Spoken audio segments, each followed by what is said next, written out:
c'est vrai, c'est un bain de Dieu, c'est un temps de grâce et vraiment il y a ce passage, c'est pas le thème qui était normalement à aborder, mais je voulais quand même proclamer cette parole qui est la parole de Dieu, c'est dans le livre de Colossiens, et il dit: Dieu vous fortifiera pleinement à la mesure de sa puissance glorieuse, pour que vous puissiez tout supporter et persévérer jusqu'au bout, et cela avec joie.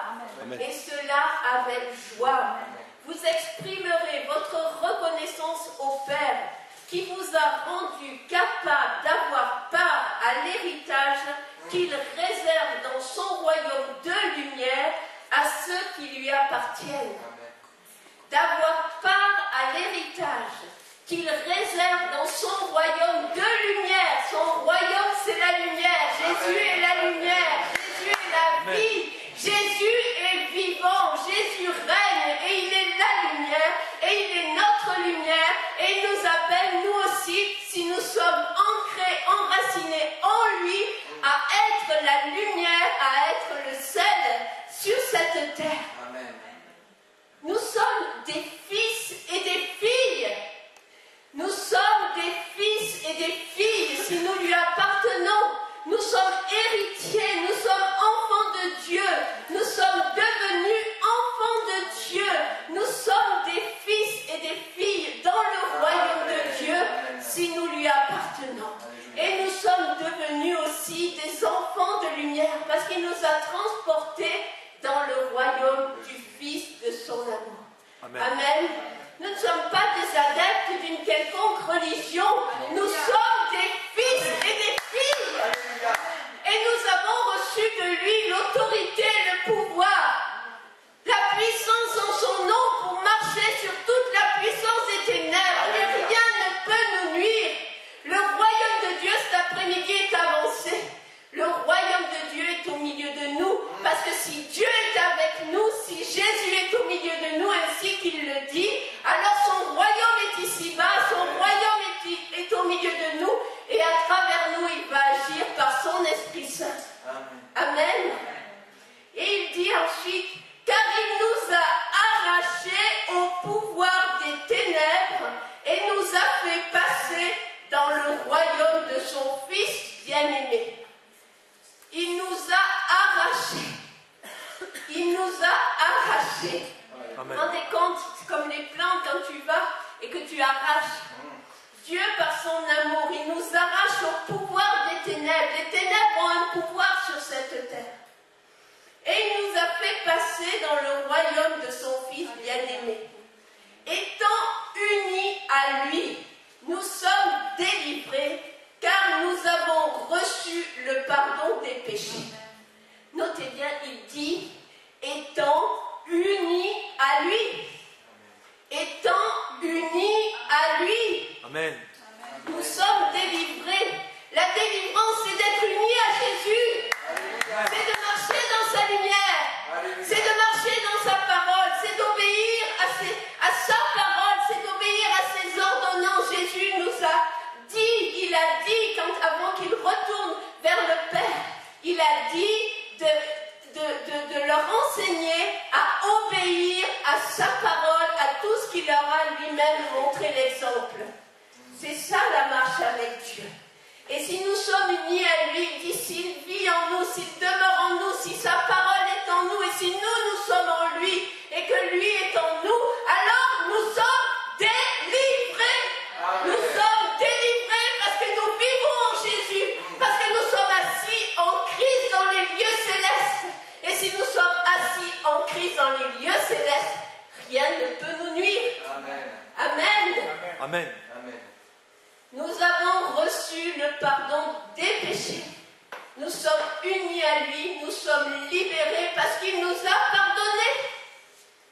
Nous avons connu Jésus.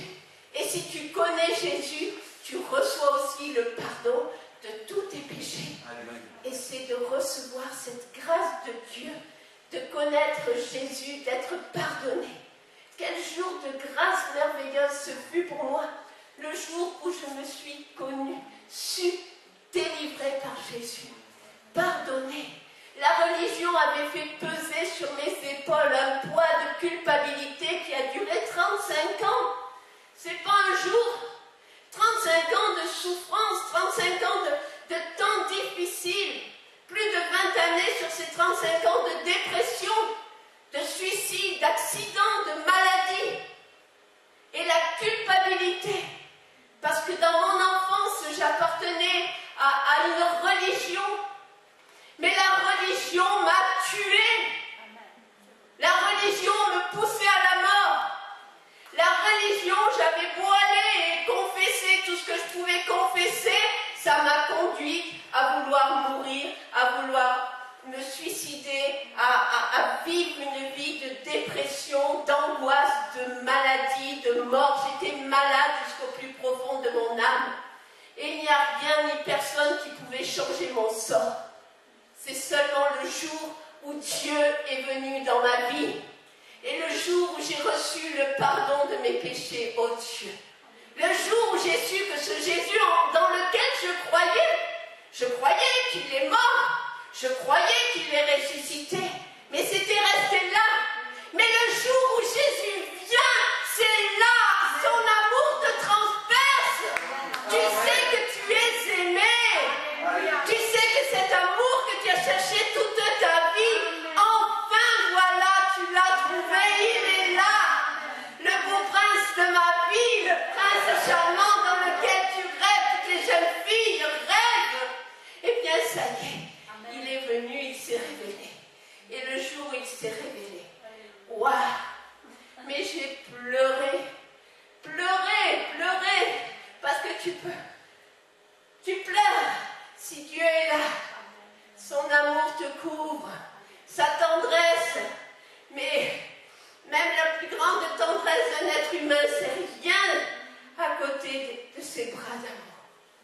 À côté de ses bras d'amour. Un jour, je me souviens, Dieu me révélait que on parle beaucoup dans les églises de couverture spirituelle, de ceci, de cela. Et un jour, Dieu m'a dit, Suzanne, ta couverture, c'est moi. Ta couverture, c'est ma tendresse. Ce sont mes bras qui t'entourent. Ce sont mes bras qui t'entourent. C'est les bras de Jésus. C'est ça le joug qui est doux et léger du Seigneur. C'est ses bras d'amour qui t'entourent. C'est sa tendresse qui t'enseigne. C'est son cœur qu'il te partage. Il n'y a rien d'autre que Jésus. Il n'y a rien d'autre que lui, que son amour, sa grâce. Nous avons besoin de connaître cet amour. C'est vrai que dans bien des circonstances, Dieu m'a partagé un tout petit peu, parce qu'il n'y a que quand on sera avec lui qu'on connaîtra vraiment de son amour, de son cœur. Parce que si nous le partagions continuellement, nous serions continuellement brisés.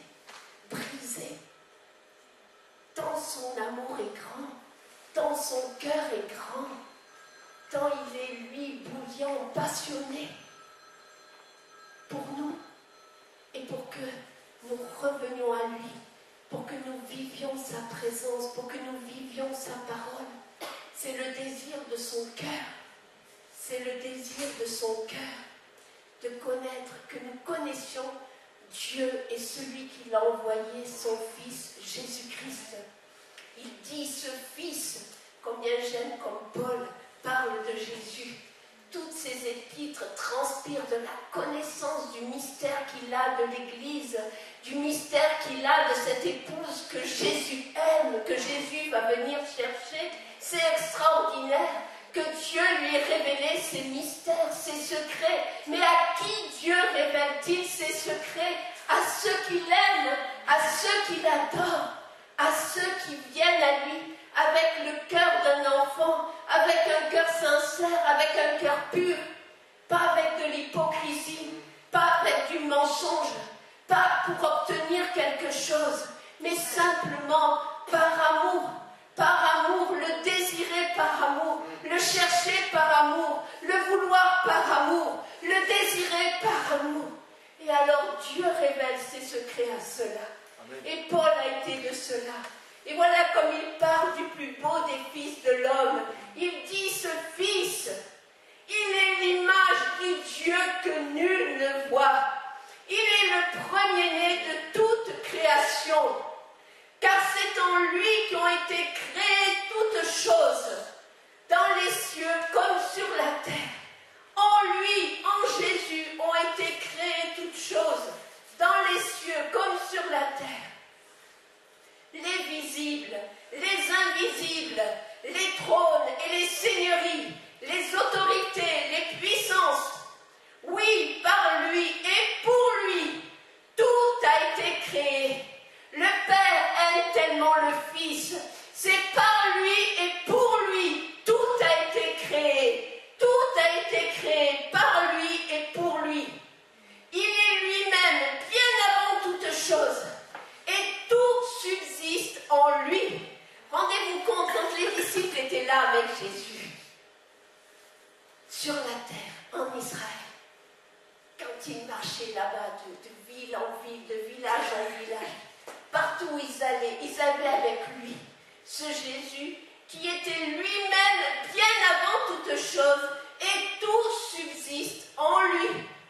Il est lui-même la tête de son corps qui est l'Église. Ce Fils est le commencement, le premier-né de tous ceux qui sont morts, afin qu'en toutes choses, il est le premier rang. Il est le premier-né. Et en lui, et en toutes choses, il a le premier rang. C'est accompli. Car c'est en lui que Dieu a désiré que toute plénitude ait sa demeure. Et c'est par lui qu'il a voulu réconcilier avec lui-même l'univers tout entier, ce qui est sur la terre et ce qui est au ciel, en instaurant la paix par le sang que son Fils a versé sur la croix.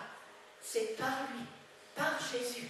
Si tu veux être réconcilié avec Dieu, si tu veux connaître l'amour de Dieu, si tu veux vivre une véritable réconciliation, alors viens à Jésus. C'est en lui. Il nous a réconciliés. Il a instauré la paix par le sang que son Fils a versé sur la croix. Il n'y a pas d'autre salut. Il n'y a pas d'autre endroit où aller qu'à Jésus pour recevoir le pardon de nos péchés, pour recevoir la guérison. Dans ces meurtrissures, nous sommes guéris, nous sommes libérés. Pas besoin de courir tous les ministères de je ne sais quoi. Venez à Jésus, cherchons Jésus, revenons à Jésus, vivons Jésus, marchons Amen. dans les pas de Jésus, suivons l'empreinte de ses pas, nourrissons-nous de sa parole, vivons sa parole, et vraiment, Dieu nous agréera et nous verrons des grandes choses venir. Je le crois qu'il y a un temps nouveau qui est là, un temps nouveau qui vient, ainsi que tout à l'heure tu l'as annoncé, des choses nouvelles, des choses qui ont été cachées, des choses qui ne sont pas encore révélées, mais que Dieu va amener à la lumière, afin que le monde croie que Jésus-Christ est Seigneur à la gloire de Dieu le Père, et qu'il n'y a pas d'autre Dieu que notre Dieu, et que nul autre que Jésus est digne d'être adoré, est digne d'être célébré, est digne d'être vénéré. Amen. Je voudrais vraiment, vous savez, je crois tout à l'heure, ça revenait sur mon cœur, quand j'étais au Congo récemment, le pasteur avait organisé des réunions d'évangélisation, avait fait dans la semaine où j'étais plusieurs soirées où c'était des croisades normalement d'évangélisation. Mais peu d'âmes sont venues. Et même je crois que quasiment toute l'assemblée, il y avait peut-être, je ne sais pas, 200-300 personnes, je ne sais pas combien on était, moi, ces choses-là, je ne les calcule pas, mais en tout cas, il n'y avait pas d'âme nouvelle. Alors le pasteur était un peu déçu, et moi vraiment, j'ai dit bon, et j'ai parlé à l'église, je les ai encouragés, à vivre le royaume, etc. Et donc, je n'ai pas donné trop de messages d'évangélisation. Mais voilà que, comme j'avais reçu un don particulier, c'était au moment où je partais là-bas, à l'aéroport, au dernier moment, un Congolais vient et me fait un don de 100 € pour mes enfants, me dit-il, c'est pour tes enfants là-bas. Et ça m'a touchée, ça m'a interpellée. J'ai dit, Dieu, c'est lui qui est Congolais, et puis il me parle à moi de mes enfants là-bas. Et là-bas, c'est vrai qu'ils sont mes enfants, tous m'appellent maman. En Afrique, je suis maman Suzanne. Et donc, ça m'avait vraiment encouragée. Et j'ai dit, Seigneur, puisque c'est pour des enfants, je veux vraiment pouvoir utiliser cet argent pour les enfants.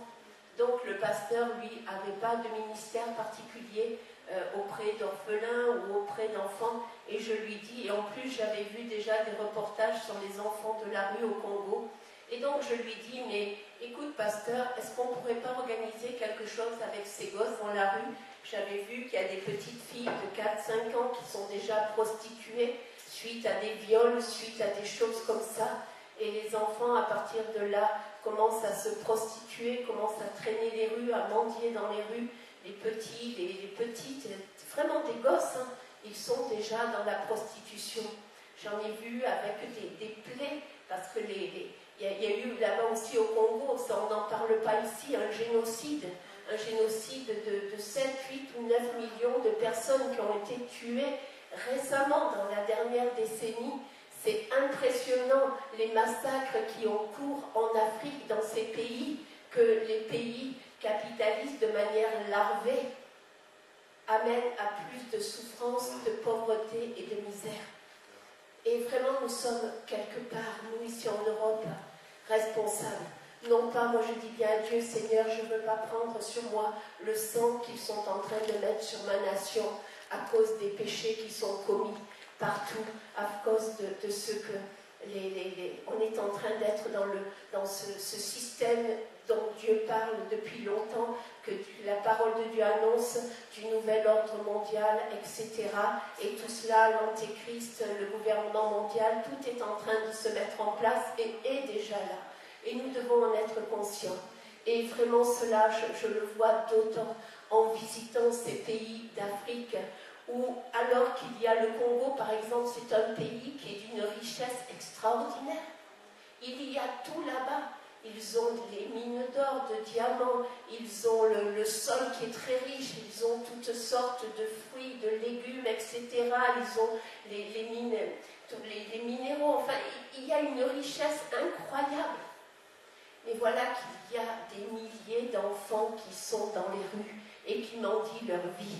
Et quand j'en parle au pasteur, il me dit, oh, mais c'est pas difficile, maman, tu sais, tu sors, il y en a plein les rues, il y en a partout. Alors j'ai dit, bon, ben, écoute, voilà, j'ai reçu un don, je vais voir si je peux y ajouter un peu, mais est-ce qu'avec telle somme, on peut faire un repas pour ces enfants? Il me dit, ok, il n'y a pas de problème. Effectivement, il n'y avait pas de problème, il a même fallu qu'on ferme les portes tellement, sinon on ne pouvait pas les faire tous rentrer et les nourrir tous. Mais ça a été pour moi l'occasion de leur parler, de les rencontrer. Et je vous avoue que quand le pasteur m'a passé le micro pour leur prêcher Jésus, mais sincèrement, j'étais très mal dans mes chaussures. Quand tu te retrouves devant un auditoire d'enfants, de jeunes, que tu sais qu'ils sont dans la rue, que tu sais qu'ils n'ont rien, qu'ils attendent après ce qu'on va leur donner, quelques centimes d'euros pour pouvoir aller manger bien souvent des plats où il n'y a pas de viande, où il n'y a pas de poisson, où vraiment c'est rien du tout. Ils sont en guenilles et ils vivent comme ça, ils sont exploités et ils sont livrés à la mendicité parce qu'ils n'ont pas le choix. Et quand tu réalises que ça pourrait être tes enfants, tes petits-enfants, qu'on n'est pas à l'abri, que demain ces choses-là nous arrivent aussi, eh bien, je vous avoue que j'avais quand même beaucoup de mal à leur parler de Dieu et à leur prêcher l'évangile de Jésus-Christ.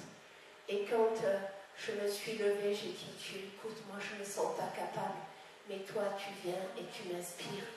Et Dieu m'a inspirée et je leur ai parlé de l'amour de Dieu. Et ce qui était extraordinaire, c'est que tous ces gosses, l'église était pleine. Pendant les réunions d'évangélisation, il n'y a pas une âme qui est venue de l'extérieur. Mais pour cette réunion avec les enfants de la rue, l'église était pleine. Et il y avait des petits, comme la petite, il y avait des 4, 5, 6, 7 ans, mais il y en avait jusqu'à 18 ans. Et vous les auriez vus, vous les auriez entendus, comment ils chantaient Jésus, comment ils ont célébré Jésus, comment ils se sont tous levés comme un seul homme pour donner leur vie au Seigneur, comment ils ont accepté la prière et comment eux-mêmes se sont mis à danser et ils sont repartis, ils n'avaient plus le même visage que quand ils sont venus. J'étais vraiment dans mon cœur touchée et il m'est venu une certaine invitation dont parle le Seigneur Jésus, où il dit, où il a invité, mais les gens ne sont pas venus.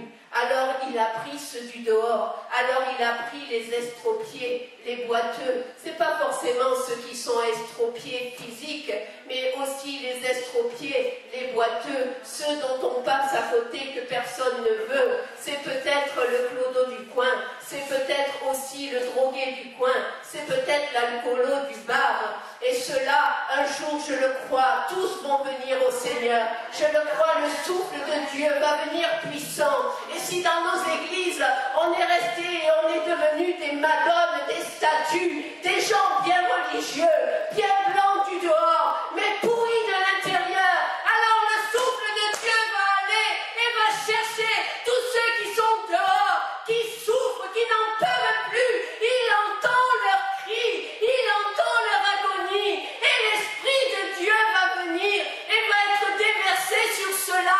On va être étonné. On va être étonné de voir comment Dieu va déverser sa gloire sur les âmes, sur ceux, on passe à côté d'eux, on ne les voit même plus. On croit que c'est foutu pour eux parce que nous on se croit tellement juste, tellement bon, tellement beau. Mais sincèrement, tout ça, c'est vanité. Et ça ne vaut rien devant Dieu. Ça ne vaut rien devant le Seigneur. Ça ne vaut rien. Parce que Dieu a tant aimé cela. Dieu les aime tant, ces petits là-bas. Et ces petits chez nous. Un jour, c'est ma nièce, elle n'est pas encore convertie. Et sur le Facebook, elle avait mis une photo. Et cette photo, on voit un homme donc, qui représente Jésus, on le voit. Il est lumineux. Il est vraiment, ouais, c'est comme Jésus. Et puis, voilà qu'il y a des jeunes, des proxénètes, des drogués, des gens avec toutes sortes pleines. Moi, j'aime pas trop ces looks, mais bon, c'est comme ça. Ils sont pleins de boucles d'oreilles, ils ont des crêtes là jusque-là. Et des looks pas possibles qui font peur et voilà que ces gars, d'un seul coup, ils voient Jésus et on voit la photo, c'est ça. Ils se retournent et ils tendent, ils viennent à Jésus. Et j'ai compris, j'ai dit, mais c'est ça, Seigneur, ça c'est toi. Toi, tu tends les bras, toi, tu tends les mains, toi, tu vas chercher les âmes, toi, tu les attires à toi. Par tes liens d'humanité, par les cordages de ton amour. Amen. Et c'est ça l'amour de Dieu. C'est ça l'amour de Dieu. C'est si tu comprends que toi-même tu n'étais rien, mais que lui il a tout fait pour toi, que lui t'a tellement aimé. Alors tu laisses tout ce que tu as, tu fais comme ses premiers disciples, tu lâches tout et tu le suis, parce que si tu tombes amoureuse de Jésus, alors tu ne vas plus rien avoir autre comme objectif que de le suivre, que de le connaître, que de te trouver près de lui, dans sa présence. Comme tout à l'heure le frère disait, comme Marthe et Marie, chercher sa présence, être au pied de Jésus, connaître Jésus, écouter Jésus, mettre la tête sur son sein, écouter, c'est vrai, les battements de son cœur, afin d'être imprégné de sa vie, de son amour, de sa vision. De sa vision. Rendez-vous compte, Jésus, quand il est venu, il n'était pas avec un attaché-case, le beau costume 3 pièces, cravate. Moi, je crois que Jésus, c'était un gars, un homme, avec un caractère bien trempé. Et ses disciples aussi. Il n'avait pas les mains manucurées. Il réparait les charpentes. Il était menuisier. Il travaillait dur. Et quand il est allé, ils allaient à pied. Ils n'étaient pas dans des super véhicules. Ils marchaient de village en village. Il ne sentait pas forcément bon quand il arrivait dans la maison de Marthe et Marie. Ils avaient transpiré. Ils étaient couverts de poussière. Ils étaient sales. Avec la chaleur. Moi, je vois quand je vais faire l'émission en brousse, entre la chaleur, le vent, la poussière. Quand on arrive, on n'est pas reluisant, hein? Mais Dieu est là. Et quand Dieu est là, ça change tout. Ça change nos vies. Ça change nos perspectives. Ça change nos visions des choses. Ça change nos habitudes. Bien sincèrement, nous devons revenir à vivre le royaume de Dieu, à marcher avec Jésus, à écouter Jésus, à vivre dans sa parole, à le connaître lui. À le connaître lui. Parce que lorsque nous le connaissons, nous ne serons plus jamais les mêmes. Nous ne fonctionnerons plus comme avant. Nous aurons ces désirs qui viendront dans nos cœurs. Et là, alors, nos vies pourront être utilisées par lui. C'est lorsqu'il a la liberté, lorsque nous lui donnons la liberté, par notre amour, de prendre toute la place en nous, alors il va agir. Alors il va agir. Mais bien souvent, ce que Dieu va te demander, ce n'est pas ce que toi tu aurais pensé que tu allais faire.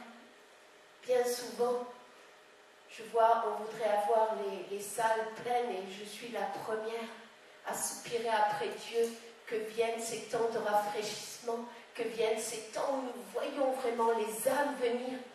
Mais sommes-nous prêts à les accueillir? Sommes-nous prêts à les accueillir? Si tu as quelqu'un qui arrive chez toi, qui pue l'alcool, le tabac, est-ce que tu vas être prêt à l'accueillir?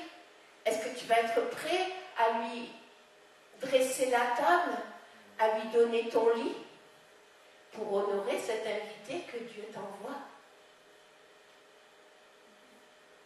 Sommes-nous prêts à cela? Sommes-nous prêts? Sommes-nous prêts, si Dieu nous le demande, de tout laisser? De tout laisser pour le suivre? Sommes-nous prêts? Vous savez, aujourd'hui, on est devenu ici en Europe tellement confortable.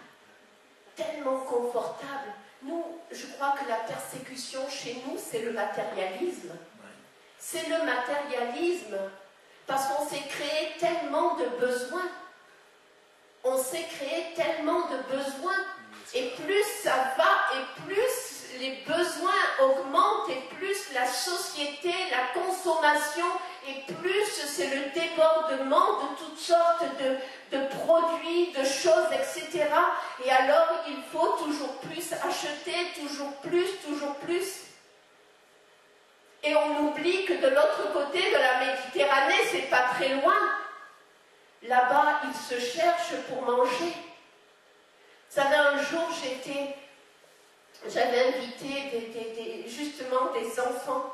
Je voulais qu'ils connaissent un peu autre chose que la misère, donc je les avais amenés en bord de mer pour leur offrir un poulet braisé là-bas, comme ça se fait sur les bords de l'océan. Et les enfants, c'était beau à voir, ils étaient émerveillés, ils n'avaient jamais connu ça. Et en plus d'avoir du poulet avec la loco, les bananes frites là dans leur assiette. Ah, mais comme ils ont dévoré ça, même les os et les plats sont restés nickel. À la fin, là, il n'y avait pas de gaspillage. Il y a mon plus grand étonnement. À un moment donné, je vois une petite main qui passe par-dessous la table, sur la table. Et c'était les gosses qu'on envoie mendier, qui venaient pour chercher les restes dans les assiettes. Et tout ça, ça vous brise le cœur. Et tant de choses comme ça, tant de choses comme ça. J'ai vu tant de misère. Des enfants qui vont mourir à cause de la malnutrition. Des femmes qui meurent en couche parce qu'elles n'ont plus la force à cause de la malnutrition pour accoucher. Où elles arrivent à accoucher, puis elles meurent et les enfants restent orphelins. C'est ça l'évangile, c'est de servir. Jésus, dans le livre d'Ésaïe, on peut le prendre, il dit, il est venu apporter une bonne nouvelle aux pauvres, aux malheureux. Il est venu libérer ceux qui sont captifs. Il est venu pour chercher, sauver ceux qui sont perdus. Ceux qui sont perdus. Et je crois que c'est notre ministère, c'est notre vocation. C'est ce que nous devons vivre aujourd'hui si nous voulons voir un jour nouveau se lever. Il a dit, l'Esprit de l'Éternel, du Seigneur est sur moi, car l'Éternel m'a oint pour annoncer aux humiliés une bonne nouvelle. D'autres disent aux pauvres, d'autres versions, pour annoncer aux humiliés une bonne nouvelle. Oui, il m'a envoyé afin de panser ceux qui ont le cœur brisé, d'annoncer aux captifs leur délivrance, et à ceux qui sont prisonniers leur mise en liberté, afin de proclamer l'année de la faveur de l'Éternel et un jour de rétribution pour notre Dieu. C'est à nous aujourd'hui que ce ministère est impacté par l'Esprit du Seigneur, par Jésus. Son Esprit est sur nous pour accomplir aussi encore de la part du Seigneur et en son nom cette même vocation, ce même ministère, d'aller vers ceux qui sont perdus, vers ceux qui ont besoin du salut, de la grâce, de connaître Christ. Et nous devons vraiment réaliser que pour aller chercher, sauver ceux qui sont perdus, nous devons être dépouillés de tout ce qui est nous-mêmes. Nous devons vivre une vie près du cœur de Dieu. Afin, vous savez, ce n'est pas nos beaux prêchas qui vont convaincre les âmes. C'est l'Esprit de Christ uniquement. Amen. C'est l'Esprit de Christ uniquement. Si nous allons évangéliser pour réciter des versets bibliques et en mettre plein la tête aux gens, ils vont partir en courant. Mais s'ils nous voient vivre l'amour de Dieu, s'ils nous voient manifester, démontrer l'amour de Dieu par nos vies sanctifiées, par les actes que nous posons, par ce que nous sommes, ce n'est pas ce que nous faisons, c'est ce que nous sommes en Christ qui va amener que l'Esprit va convaincre les autres. C'est si l'Esprit de Christ est vraiment sur nous, en nous et à travers nous, c'est uniquement Jésus qui va amener que les âmes viendront à lui. Nous ne sommes rien, nous ne sommes que des vases de terre que dans sa grâce il remplit de son esprit. Nous n'avons aucun mérite. Nous n'avons aucun mérite. Personnellement, je vous le dis, si vous m'avez connu il y a 25 ans en arrière, mais vous ne seriez pas là ici, vous partiriez en courant et du reste, la plupart le faisaient. C'est comme ça que je me suis retrouvée seule. Je crevais toute seule dans mon coin. Je crevais d'angoisse. Je crevais, ma vie était gâtée, foutue. Je n'en pouvais plus. Je ne savais même plus comment me retourner tellement je souffrais des jours, des nuits entières à être seule, désespérément seule. Il n'y avait rien ni personne qui avait pu m'aider, qui ne pouvait m'aider. Et même quand je suis venue au Seigneur, je témoignais ce matin à la sœur, mais si vraiment j'avais pas trouvé une maison de foi, une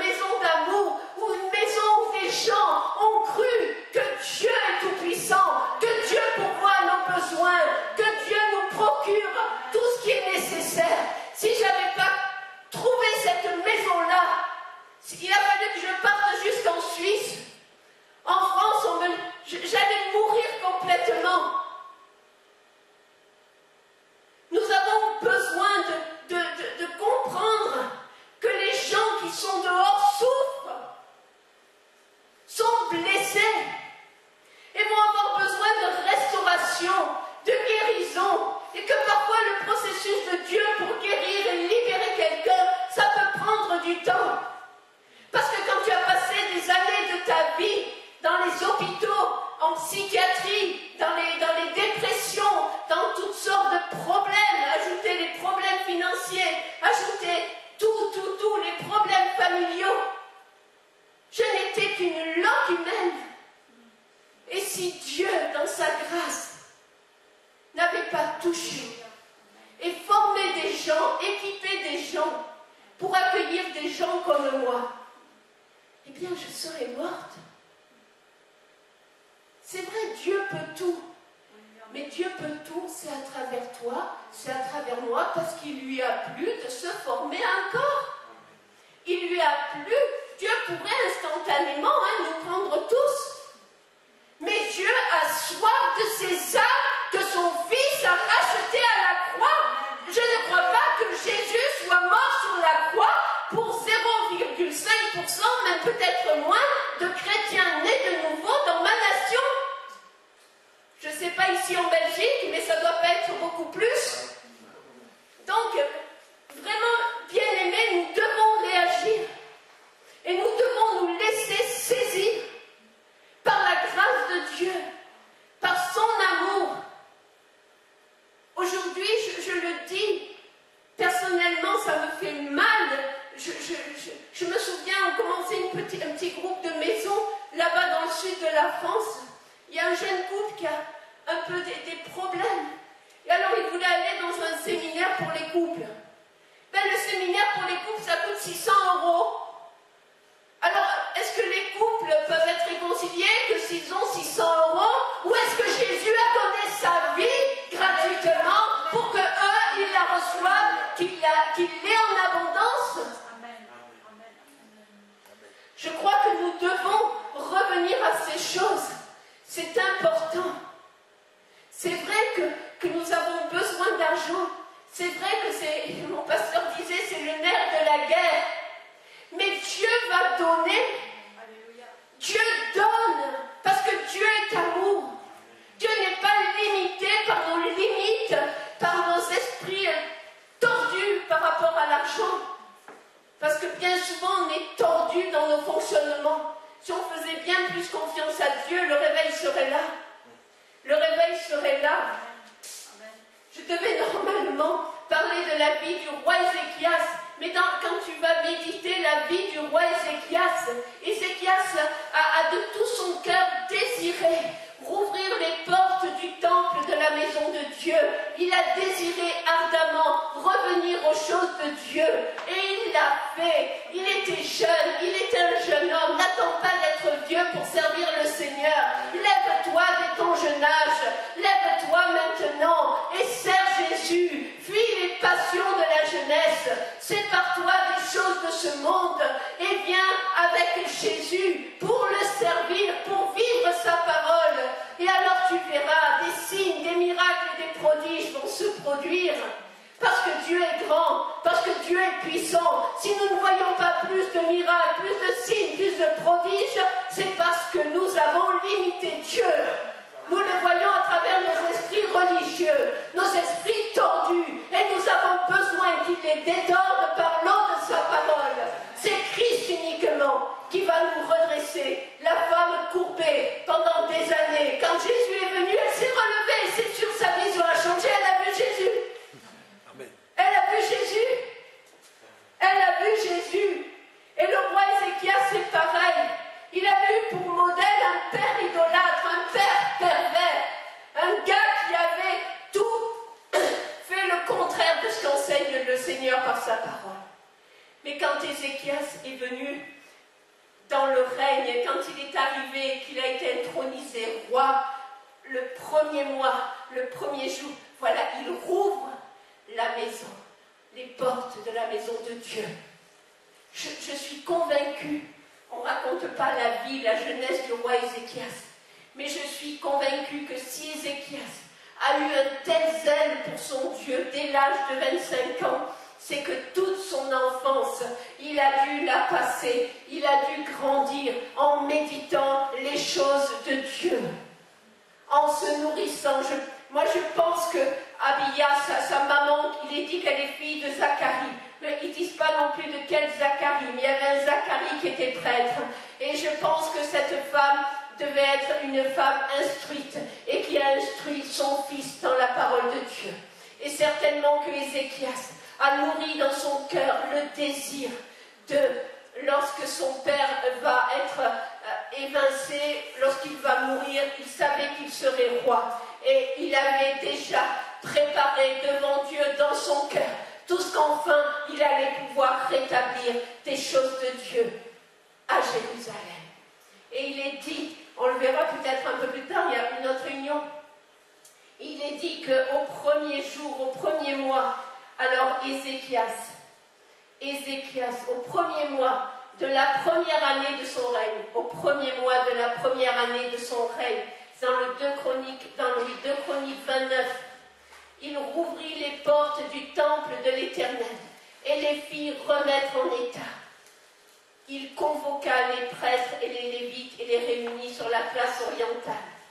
Et si vous regardez un peu plus haut, avant son père, lui, il avait rassemblé tous les objets du temple de Dieu et il les avait mis en pièces. Il avait complètement profané la maison de Dieu. Mais Ézéchias, lui, à 25 ans, c'est un jeune homme, c'est un enfant encore, mais il est établi roi. Et dès qu'il est établi roi, il n'a pas d'autre désir que celui de redonner à celui à qui l'honneur revient, l'honneur, la gloire. Il devait rêver de voir Dieu tout à nouveau être établi, le maître, le roi, le Seigneur en Israël, en Juda, à Jérusalem. Parce qu'en plus, Ézéchias, alors que dans l'Ancien Testament, non seulement il est roi sur Juda, mais il a la vision pour tout Israël. On le verra ce soir. Nous devons vraiment être des gens qui avons la vision. Nous devons être des gens qui avons le regard de Dieu sur les êtres, sur les choses, sur les temps que nous vivons. Avoir l'intelligence des temps, discerner et vivre le royaume de Dieu. Vivre le royaume de Dieu. Que vraiment Dieu nous équipe. Que vraiment le Seigneur fasse de nous des disciples de son amour. Des disciples qui sommes passionnés de Jésus, qui vivons passionnément pour lui, non pas à travers une religion, non pas à travers un modèle humain. Nous le verrons aussi, Ézéchias, Dieu l'a amené à aller jusqu'à briser le serpent d'airain qui pourtant était quelque chose d'extraordinaire en Israël, puisque c'était un signe que Dieu avait donné à Moïse. C'était pas rien. Il fallait qu'Ézéchias connaisse le cœur de Dieu, connaisse la pensée de Dieu, la volonté de Dieu, pour aller jusqu'à briser quelque chose qui était donné par Dieu à Moïse. Et là, quand Dieu m'a révélé ces choses, Dieu m'a parlé. Et Dieu m'a dit, je ne t'appelle pas à imiter ce qu'ont fait tes pères, aussi sanctifiés fussent-ils, je t'appelle, toi, à te mettre à mes pieds, à vivre à mon écoute et à marcher, à avancer et à réaliser ce que j'ai, moi, préparé pour toi. Pas ce que tu as vu faire à d'autres, pas ce que d'autres t'ont même instruit, parce que Dieu est unique. Et nous sommes aussi uniques pour Dieu. Et nous devons vraiment nous laisser toucher, saisir par Dieu pour recevoir de lui et lui seul la vision, la pensée et comment amener que son royaume va être avancé à travers nos vies. Parce que des choses sont là devant nous et Dieu veut nous préparer pour que nous soyons rendus capables à l'instant de Dieu de véritablement amener ce que lui veut, ce que lui veut. Et vous savez pourquoi Ézéchias a pu amener des choses bizarres que d'autres n'auraient certainement pas osé, mais parce qu'il se tenait près de Dieu. Il a même contesté la parole que le grand prophète Ésaïe venait lui dire de la part de Dieu. Quand Ésaïe vient lui prophétiser, c'est de la part de Dieu, c'est pas un faux prophète qui est venu le voir. Mais lui, il a dit, quoi, Dieu, toi, le Dieu que je connais? Et Dieu a rappelé Ésaïe, et Dieu fait revenir son prophète pour maintenant tout à nouveau prophétiser. Il rallonge, il exauce la prière d'Ézéchias. Vous savez, je crois que quand bien même un prophète viendrait t'annoncer quelque chose, mais si tu connais Dieu, si tu te tiens près de Dieu, Dieu lui-même est venu parler à Abraham. C'était Dieu en personne, il était venu pour révéler à Abraham ce qu'il voulait faire là-bas à Sodome et Gomorrhe. Mais Abraham a dit non, Dieu, parce qu'Abraham était exercé à la piété, était exercé à pratiquer Dieu au quotidien, à vivre un cœur à cœur avec Dieu. Donc quand Dieu lui dit qu'il va détruire Sodome et Gomorrhe, Abraham intercède pour son neveu, pour sa famille. Et je crois que quand bien même un prophète viendrait de la part de Dieu te dire quelque chose de terrible, alors fais comme Abraham. Moi j'ai entendu des fois des prophéties de jugement tomber sur la France, mais j'ai dit Dieu, non, non Seigneur, combien même cette prophétie est inspirée de toi, Jésus est mort, Jésus a plaidé pour ma nation, le sang de Jésus a coulé, le sang de Jésus est devant toi, le sang de Jésus a racheté mon pays, le sang de Jésus a racheté Israël, le sang de Jésus a racheté les nations, le sang de Jésus nous a rachetés. Alors Dieu va se laisser toucher et tu verras, tu peux amener des choses nouvelles. Toi, le moindre de tous, peut-être tu dis dans ton cœur, mais tu peux faire changer même le désir de Dieu, même le dessein de Dieu pour quelque chose. Parce que si tu connais son amour, tu sais que son amour n'a jamais voulu qu'un seul de ses petits ne se perde. Qu'un seul de ses petits ne se perde. Je ne veux pas être trop longue, mais que vraiment Dieu impacte nos cœurs. Impacte nos cœurs. Et si ce soir peut-être il y a quelque chose que Dieu t'a parlé, il y a quelque chose que Dieu a mis dans ta vie, alors peut-être lève-toi ou levons-nous tous ensemble et revenons au Seigneur comme des petits, comme des petits. Encore récemment, j'étais interpellée par la pensée de Jésus qui dit de laisser venir à lui ses petits-enfants. Il prend un enfant en exemple, parce qu'un enfant, voilà, ça prend son pouce, c'est contre le sein de maman et ça n'a rien besoin d'autre. Et je crois que si nous redevenons comme des petits-enfants, peut-être on ne prendra pas notre pouce, on prendra notre doudou, la Bible, et puis on viendra contre le sein de Jésus pour être touché par lui, pour être ému par son amour, ses compassions. On n'est pas arrivé au bout. On a encore du chemin devant nous jusqu'à ce qu'il vienne nous prendre. Et aussi longtemps que nous vivons, alors soyons attachés, que nos cœurs soient attachés à son cœur. Moi, c'est ma prière fervente. Des fois, je ne comprends pas ce qui se passe. Des fois, je ne sais plus rien. Des fois, je me sens perdue, seule. Et je ne sais plus comment il faut faire. Et j'ai pourtant cette grande vision dans mon cœur d'établir, de réaliser le rêve que Dieu a mis en moi, d'établir son royaume. Et tu frappes, des fois tu as l'impression que tu te tapes la tête dans le mur. Tu as l'impression qu'il n'y a rien, tu as même des fois l'impression que Dieu n'est plus là. Mais ça, jamais je le croirai parce que Dieu nous aime tant. Alors même si j'ai l'impression, mais mes impressions, c'est des fois aussi des pensées de l'ennemi pour me séparer de mon Seigneur.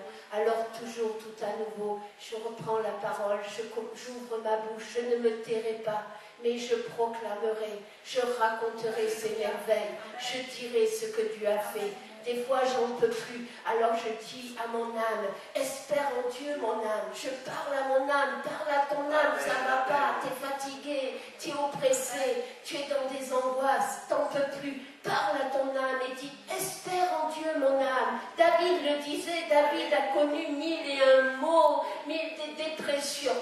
Il est passé dans des situations, il a été dans une caverne, tout était contre lui, mais Dieu était avec lui. Et si tout est contre toi, mais Dieu est avec toi, et si Dieu est avec toi, il n'y a rien ni personne qui pourra empêcher que ton Dieu agisse dans ta vie et t'amène à réaliser ce pourquoi il t'a créé.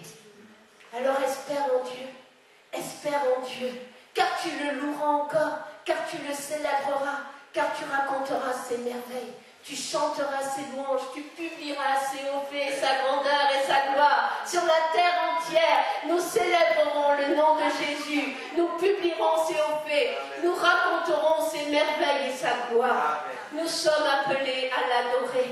J'ai beaucoup apprécié ces temps dans la louange avec David et Christelle et Jonathan, parce qu'ils ont l'onction de l'Esprit qui est sur eux. L'Esprit de Dieu est là, et alors il les entraîne à la danse, il les entraîne dans des chants, des cantiques nouveaux. Laissons-nous saisir par le Seigneur. Je crois qu'il y a des musiques célestes qui vont venir sur la terre. Je crois qu'il y a des chants nouveaux encore qui vont venir. Je crois que l'Esprit de Dieu agit encore. Je crois que nous sommes à la veille de ce jour nouveau. Et ce jour nouveau même, c'est déjà l'aurore. Il est là, il vient. Jésus revient bientôt. Il est à la porte. Il est à la porte. C'est pourquoi laissons-nous toucher par lui. Laissons-nous saisir par son Esprit Saint et acceptons d'être transformés à son image. À son image. Quoique cela puisse te paraître difficile ou te coûter, ne regarde pas ces choses, mais regarde-le lui. Et va dans son appel, va dans la vocation, rentre dans la carrière. C'est tellement important. Rentrons dans la carrière, Église de Jésus-Christ. Rentrons dans la carrière. Rentrons dans la carrière. Laissons-nous saisir par l'Esprit du Seigneur. Laissons-nous saisir. Et où qu'il veuille t'amener, où qu'il t'entraîne, mais dis oui, je dis oui, Seigneur, à ta volonté. Comme dit un cantique, je ne sais pas si c'est en Afrique, en tout cas en Afrique on le chante, je ne sais pas si vous le connaissez ici. Ce cantique qui dit, je dis oui Seigneur. Je dis oui, oui, oui. Je dis oui, oui, oui. Je dis oui Seigneur. Je dis oui Seigneur. Je dis oui, oui, oui. Je dis oui, oui, oui. Je dis oui Seigneur. Je dis oui Seigneur. Je dis oui, oui, oui. J'aime beaucoup les chants africains parce qu'ils sont très simples. Et ils disent tout. Et c'est pour ça que Jésus nous a dit de revenir comme des petits enfants. Parce qu'un petit enfant, au départ, il sait dire oui, il sait dire non.